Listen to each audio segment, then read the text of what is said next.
Wassalatu wassalamu ala asyrafil anbiya'i wa imamil mursalin nabiyina Muhammadin wa ala alihi wa ashabihi ajma'in, amma ba'd. Kita melanjutkan pembahasan berikutnya masih di kitab Minhajul Qasidin Ibnu Qudamah rahimahullahu ta'ala.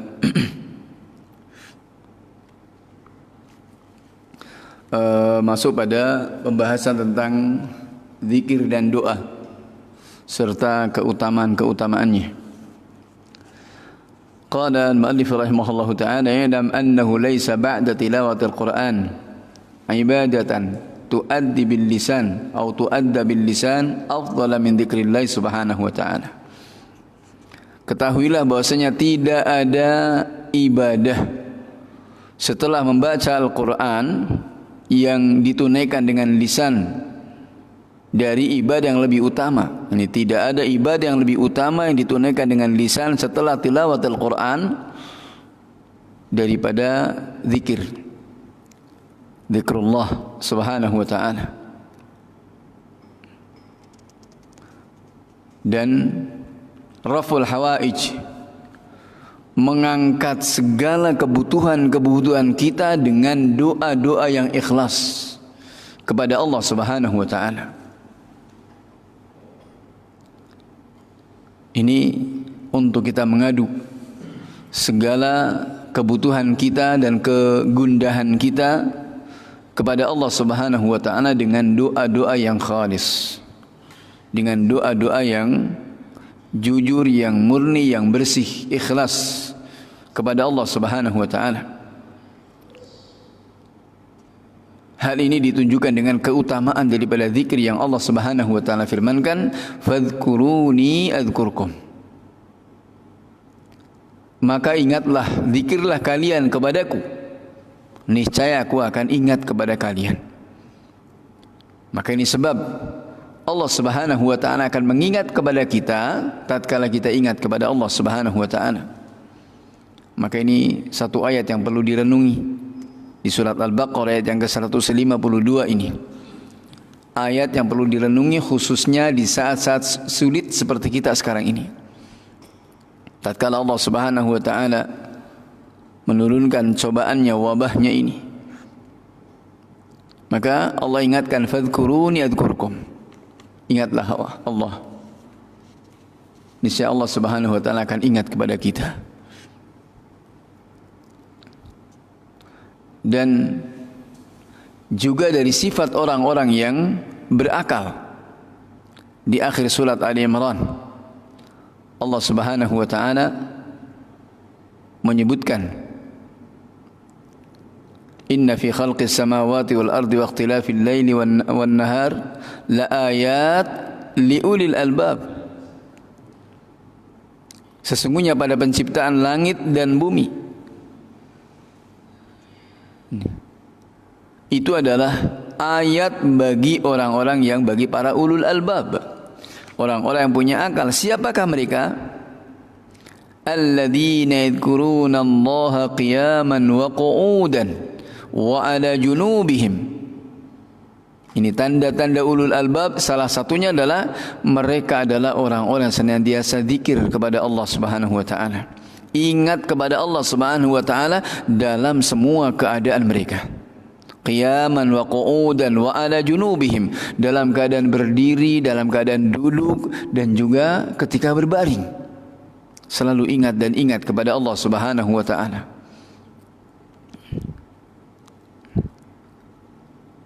Ini tanda di antara tanda orang yang berakal. Wa yatafakkaruna fi khalqis samawati wal ardh. Kemudian tanda yang kedua, mereka senantiasa tafakkur, memikirkan kepada ayat-ayat Allah subhanahu wa ta'ala. Dan yang ketiga, mereka senantiasa berdoa kepada Allah subhanahu wa ta'ala, berzikir, berpikir, dan berdoa. Ini tanda orang-orang yang berakal. Dan Allah subhanahu wa ta'ala berikan kepada mereka, wadzakirina Allah katsira wadzakirat a'addallahu lahum maghfiratan wa ajran 'azima.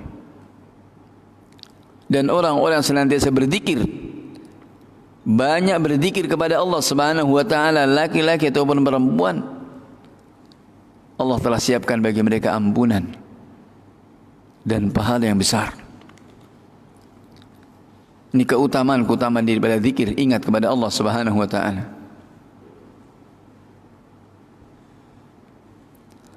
Dan Nabi alaihi salatu wassalam telah meriwayatkan dari Allah Subhanahu wa taala dalam hadis qudsi, Allah Subhanahu wa taala berfirman, "Ana ma'a 'abdi."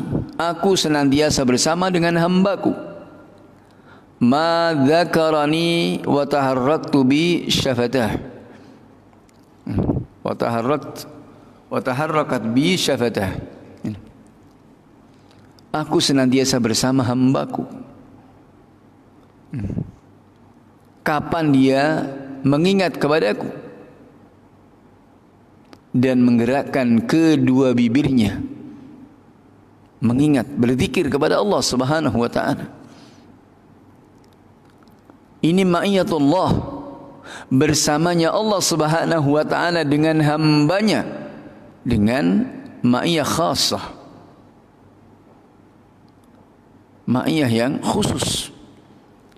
Artinya di sini ketika Allah Subhanahu wa taala mengatakan ana ma'abdi, Allah Subhanahu wa taala bersama dengan hambanya, makanya adalah khairun katsir. Kebaikan-kebaikan yang banyak akan diterima oleh hamba tersebut.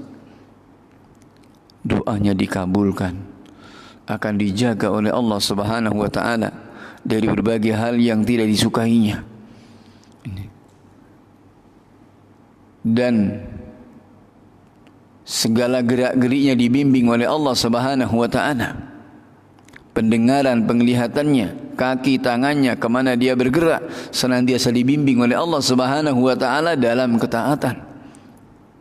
Dijaga oleh Allah Subhanahu wa taala dari hal yang, dari keburukan-keburukan. Wallahu khairun hafidha wa huwa arhamur rahimin. Allah adalah sebaik-baik penjaga dan Allah adalah arhamur rahimin.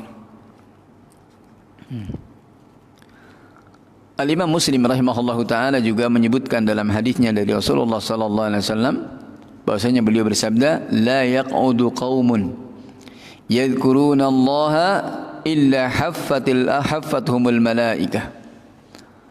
Tidaklah satu kaum mereka berzikir kepada Allah Subhanahu wa taala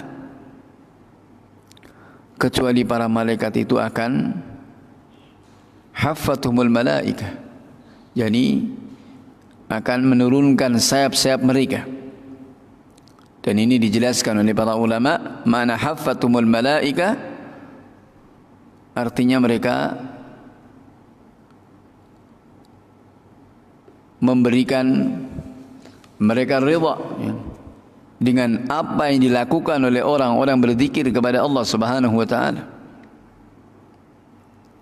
Mereka tawadhu, menghormat, ta'zim, mengagungkan, memuliakan kepada orang-orang yang berzikir kepada Allah Subhanahu wa taala. Dan juga mereka benar-benar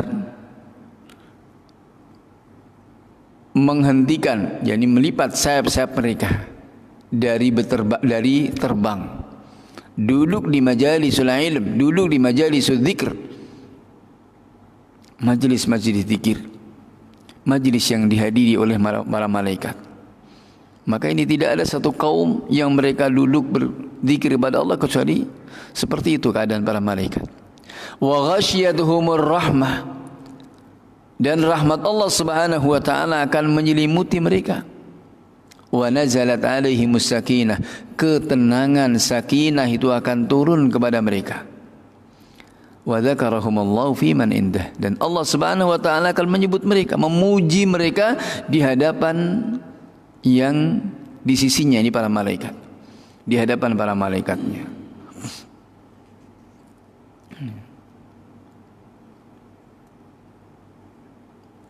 Maka ini keutamaan jadi orang-orang senantiasa berzikir kepada Allah Subhanahu wa taala. Dan hadis-hadis yang banyak menyebutkan tentang keutamaan-keutamaan berzikir.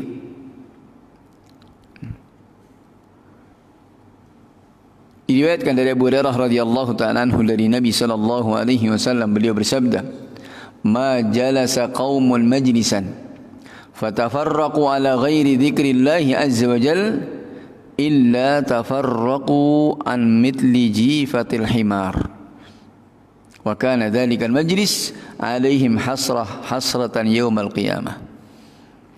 Kata Nabi alaihi salatu wassalam, tidaklah satu kaum mereka duduk dalam satu majlis, kemudian mereka berpisah, berpencar dari majlis itu tanpa zikir kepada Allah Subhanahu wa taala, tanpa ingat dan zikir kepada Allah Subhanahu wa taala, kecuali mereka itu pisah seperti keadaan jifatul himar, bangkai keledai.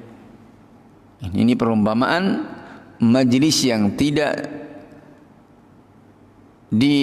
ada di dalamnya zikir kepada Allah Subhanahu wa taala. Berpisah dari majlis tersebut, keadaannya adalah seperti bangkai keledai. Dan majlis itu pun juga kata Nabi alaihi salatu wasallam, alaihim hasratan yaumal qiyamah, penyesalan, kerugian, kecelakaan bagi mereka nanti di yaumul qiyamah.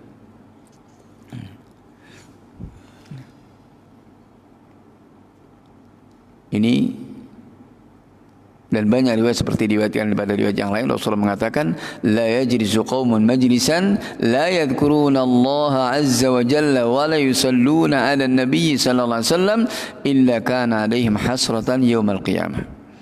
Tidaklah satu kaum mereka dulu dalam satu majlis dan mereka tidak ingin, tidak berzikir kepada Allah Subhanahu wa taala, tidak bersolawat kepada Nabi alaihi salatu wasallam, kecuali bagi mereka itu penyesalan, kecuali bagi mereka itu kerugian nanti di yaumul qiyamah.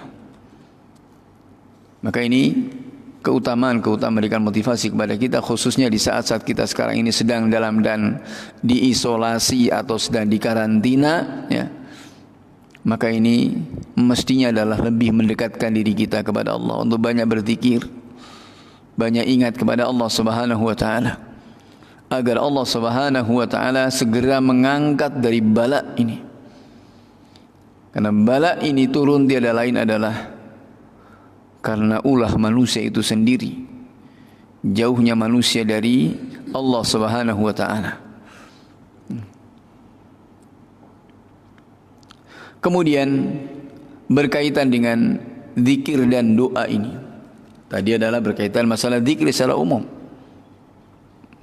Kemudian adapun keutamaan daripada doa, satu hadis yang diriwayatkan dari Abu Hurairah radhiyallahu taala anhu dari Nabi sallallahu alaihi wasallam, beliau bersabda, laisa syai'un akrama 'ala Allah azza wa jalla min ad-du'a.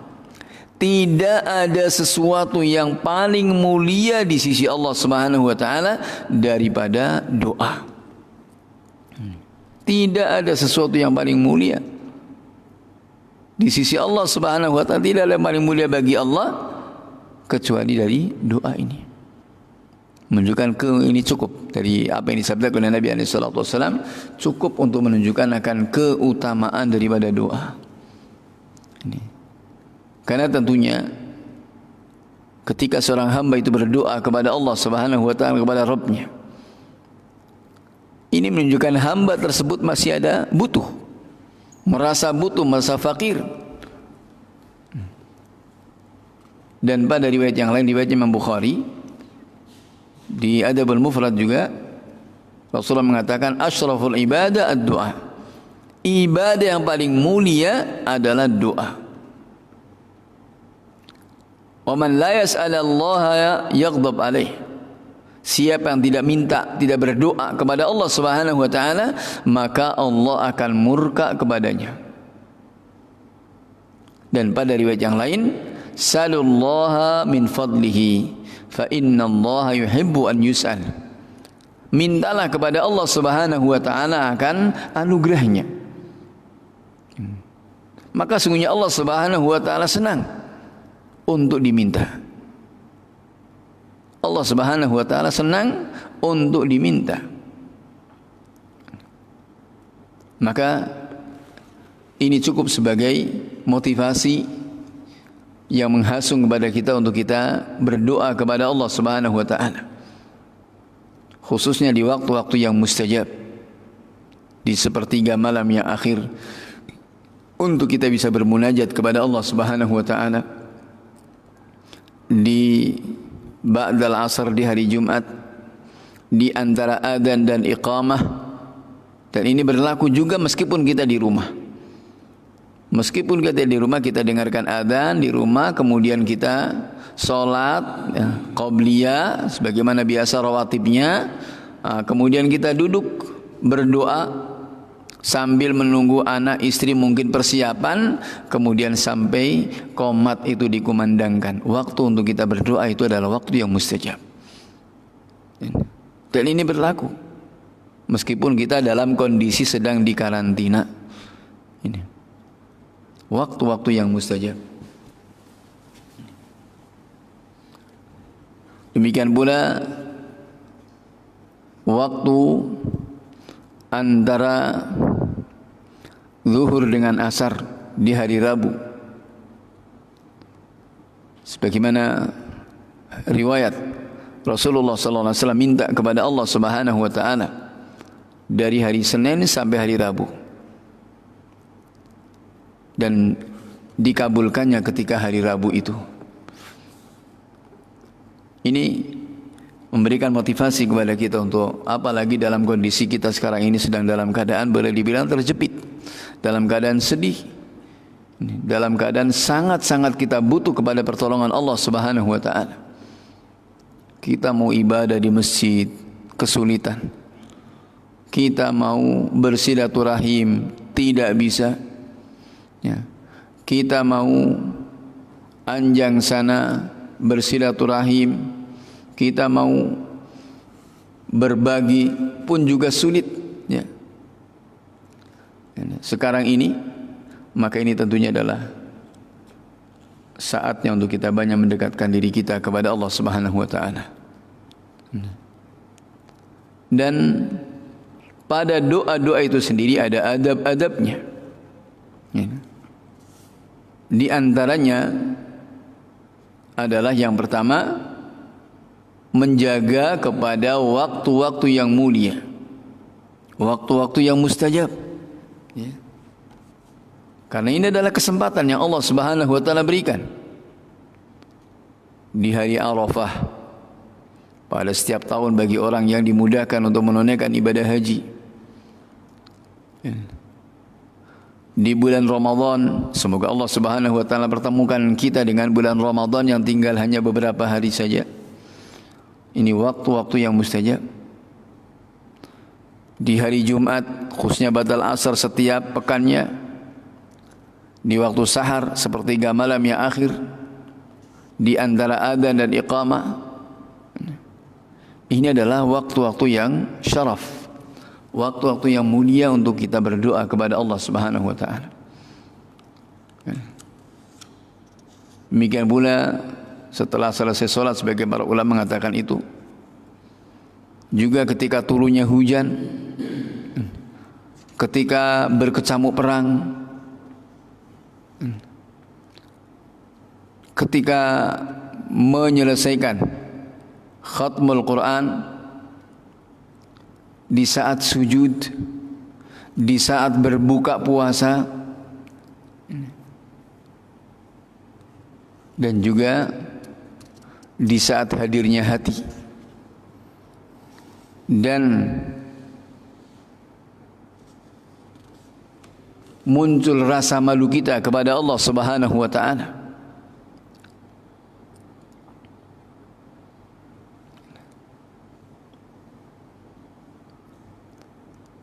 Maka inilah waktu-waktu yang mulia, yang tentunya masing-masing sesuai dengan keadaannya. Seperti waktu sahar, waktu sepertiga malam yang akhir, ini waktu ketika hati itu kosong, hati itu bersih, hati itu tidak memikirkan apapun. Dan juga ketika sujud, di saat benar-benar dalam keadaan kita tunduk kepada Allah. Posisi keadaan kita adalah sedang tunduk kepada Allah Subhanahu wa taala. Selayaknya untuk kita berdoa, dan ini adalah waktu yang mustajab atau saat-saat yang mustajab. Kemudian di antara adab-adab berdoa, ketika berdoa dengan menghadap kiblat, mengangkat kedua tangannya, ini ya. Sebagaimana disebutkan dalam Al-Imam Al-Baghawi dalam Syarh Sunnah.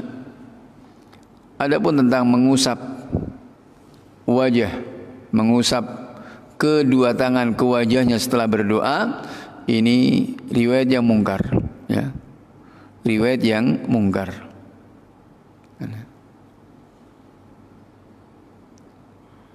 Demikian pula dengan kita dengan suara yang rendah, dengan suara yang benar-benar merasa kita butuh kepada Allah Subhanahu wa taala. Ilhah.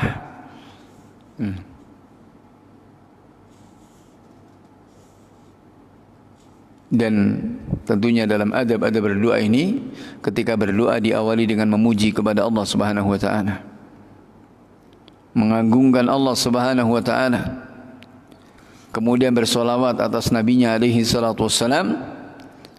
Nah, kemudian yang ketiganya, kalau bisa bertawasul, maka bertawasul dengan tawasul yang disyariatkan tentunya. Tawasul dengan imannya, tawasul dengan amal solehnya, tawasul dengan asma dan sifat Allah Subhanahu wa taala. Ini dengan tawasul yang dibolehkan, sebagaimana yang dituntunkan oleh Nabi SAW, ya hayyu ya qayyum birahmatika astaghith. Bertawasul dengan iman, seperti yang Allah Subhanahu wa taala sebutkan di akhir surat Al-Imran tentang ulul albab. Mereka berdoa kepada Allah Subhanahu wa taala, Rabbana innana sami'na munadiyan yunadi lil imani an aminu bi rabbikum fa amanna. Bertawasul dengan iman. Adapun bertawasul dengan tawasul yang syirik atau maksiat, maka ini adalah sesuatu hal yang dilarang.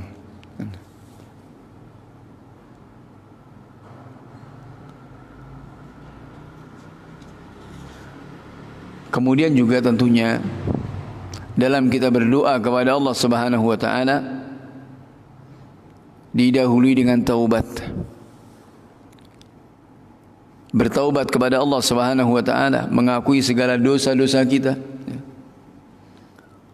Dan juga raddul madzalim, mengembalikan segala bentuk kezaliman, atau juga semua hal-hal yang akan menghalangi terkabulnya doa, kita bersihkan.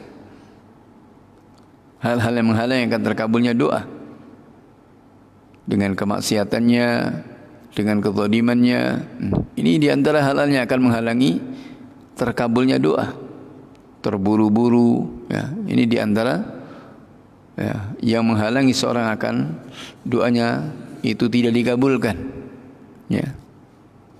Banyak dosa, raddul madzalim, ya. Ya, ini ketika punya banyak kezaliman, kemudian terburu-buru dalam doanya, artinya terburu-buru ini mengatakan saya sudah berdoa tapi belum dikabulkan, maka ini namanya orang terburu-buru, tergesa-gesa. Kemudian juga perhatikan apa yang masuk dalam perutnya, apa yang dipakainya,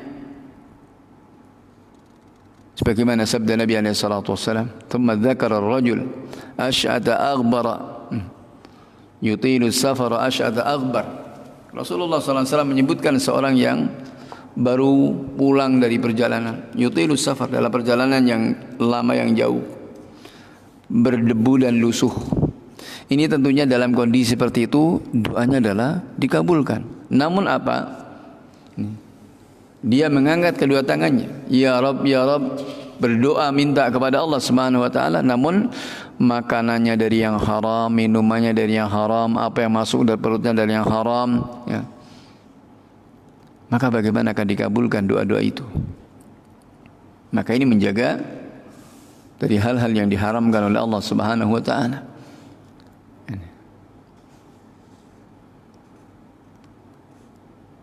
Agar doa kita didengar oleh Allah Subhanahu wa taala. Demikian pula tidak dalam perseteruan, ya. Karena ketika berseteru ini juga termasuk di antara yang tidak akan sampai kepada Allah Subhanahu wa taala. Maka para jamaah hormati Allah Subhanahu wa taala, ini tentunya hal yang menjadi perhatian kita.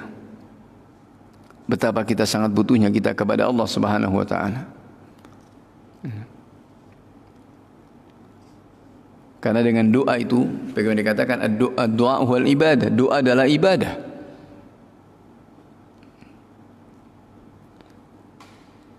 Dan Allah Subhanahu wa taala pun dalam ayatnya menyatakan murkanya, ud'uuni astajib lakum, berdoalah kepadaku niscaya akan aku kabulkan, aku ijabahi.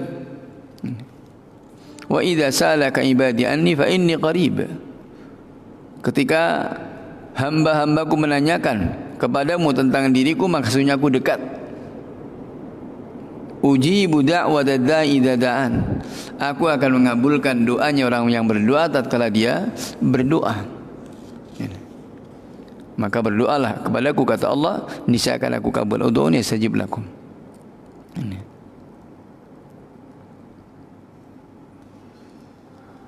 Dan Allah Subhanahu wa taala menyebutkan bahwa orang-orang yang tidak mau berdoa ini adalah orang-orang yang bermaksiat, ya. Maka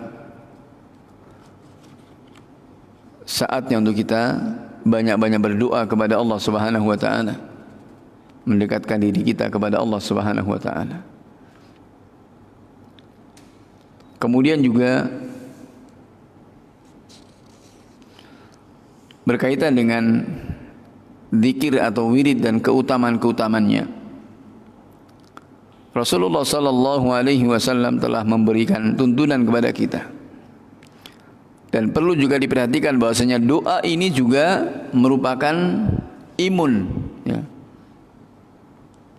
Merupakan imun yang akan menguatkan iman kita. Kekuatannya ini. Maka ini termasuk daripada tibbul wiqai, bentuk pengobatan penjagaan sebelum terjadinya. Dan ini tibbul wiqai yang lebih lengkap. Sebagaimana kaidah bahwa al-himayatu khairu minal ilaj, menjaga itu lebih baik daripada mengobati. Menjaga itu lebih baik daripada mengobati. Maka ini namanya tibbul wiqai, tindakan-tindakan preventif dalam rangka menjaga seperti kita sekarang ini. Karantina, ya. Ada social distancing katanya, untuk tetap di rumah, ini adalah dalam rangka tindakan penjagaan sebelum terjadinya. Namun Nabi alaihi salatu wassalam memberikan tuntunan seperti itu juga, dan juga tuntunan yang lebih dari itu. Masalah penjagaan, Rasulullah juga menganjurkan itu. Farru minal majzum firaraka minal asad. Ini penjagaan. Larilah engkau dari majzum, dari penyakit kusta, dari wabah, dari ta'un, ya. Seperti engkau lari dari singa. Ini adalah merupakan bentuk wiqayah, penjagaan. Dan Nabi alaihi salatu wasallam juga memberikan bimbingan kepada kita adalah dengan doa. Dan ini juga merupakan tibbul wiqai. Doa ketika mau berbuat apa saja, Rasulullah memberikan bimbingan kepada kita. Masuk rumah, keluar rumah, mau bepergian, naik kendaraan, ini adalah supaya kita dijaga oleh Allah Subhanahu wa taala. Demikian pula dengan zikir-zikir, wirid-wirid yang dituntunkan, zikir pagi dan sore, ba'da shalah dan seterusnya. Dan ini adalah sebagai bentuk bahwa dengan doa itu adalah merupakan bentuk pengenalan seorang hamba kepada Allah Subhanahu wa taala. Keyakinannya, rasa butuhnya kepada Allah Subhanahu wa taala, keyakinannya akan janji Allah Subhanahu wa taala. Dan juga mengilmuinya akan keterbatasan umurnya dan keterbatasan apa yang bisa dilakukannya dalam menunaikan ketetapan-ketetapan dari Allah Subhanahu wa taala. Maka ini yang wajib untuk kita meninggalkan dari menggampangkan. Dengan umur yang pendek, umur yang tidak lama yang Allah berikan kepada kita, memanfaatkan kesempatan.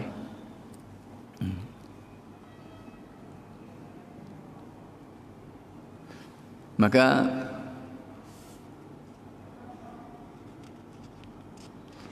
inilah ya, untuk kita senantiasa dengan keyakinan dan kelembutan dari Allah Subhanahu wa taala, rasa butuhnya kita kepada Allah Subhanahu wa taala, untuk kita senantiasa berzikir, ingat kepada Allah Subhanahu wa taala dalam semua keadaan. Wadhkur isma rabbika bukratan wa asila. Dan ingatlah nama Allah Subhanahu wa taala di pagi hari dan petang hari. Wa minal laili fasjud lahu wa sabbihu lailan tawila. Dan juga di malam hari bersujudlah kepadanya, bertasbihlah lailan tawila, di malam yang panjang.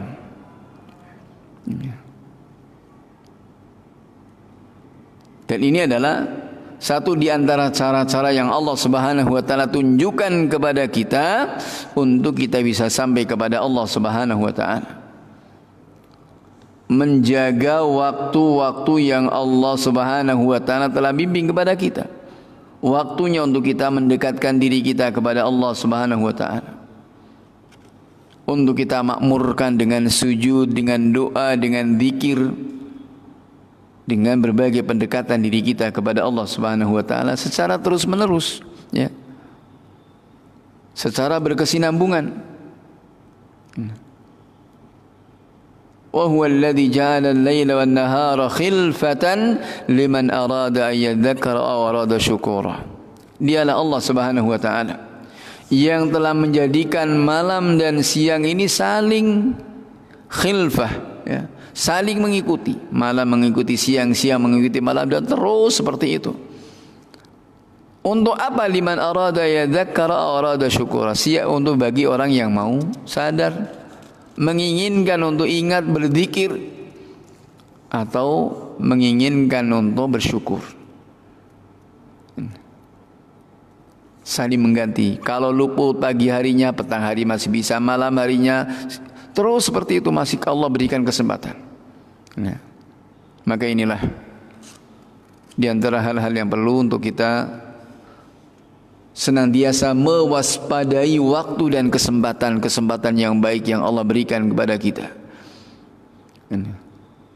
Jangan kemudian hanya mewaspadai tatkala wabah atau hal-hal yang akan mencederai kepada kita. Namun mari kita senantiasa menjaga dan mewaspadai waktu-waktu yang Allah berikan kepada kita. Jangan sampai luput dari perhatian kita, untuk kita memanfaatkan waktu dan kesempatan itu agar tidak muncul kepada kita kerugian. Sebagaimana Allah Subhanahu wa taala telah mengatakan dalam ayatnya, wal 'asr, demi masa, innal insana lafi khusr, sungguhnya seluruh manusia itu dalam kerugian tatkala mereka luput daripadanya memanfaatkan waktu dan kesempatan itu. Maka ini taufik dari Allah Subhanahu wa taala dan bimbingannya yang senantiasa kita harapkan. Semoga Allah Subhanahu wa taala senantiasa memberikan bimbingan kepada kita untuk senantiasa kita bisa zikir dan ingat kepada Allah Subhanahu wa taala dalam setiap keadaan kita dan dalam setiap lini kehidupan kita. Ini barangkali yang kita bahas pada kesempatan ini. Mudah-mudahan memberikan motivasi kepada kita dan mudah-mudahan senantiasa memberikan semangat di saat-saat yang menjemukan, ya, karantina dan isolasi ini, ya, agar Allah Subhanahu wa taala berikan kepada kita semangat. Masih banyak harapan, masih ada secercah harapan yang tentunya Allah Subhanahu wa taala bukakan bagi hamba-hambanya. Ini barangkali wafaqanallahu wa iyyakum innahu lidzalikal qadir alaihi wallahu taala alam. Subhanakallahumma bihamdika asyhadu an la ilaha illa anta astaghfiruka wa atubu ilaik. Wabillahi taufik. Wa sallallahu alaihi nabiyina Muhammad wa ala alihi wa sahbihi ajmain walhamdulillahi rabbil alamin. Wa jazakumullahu khairan, barakallahu fikum.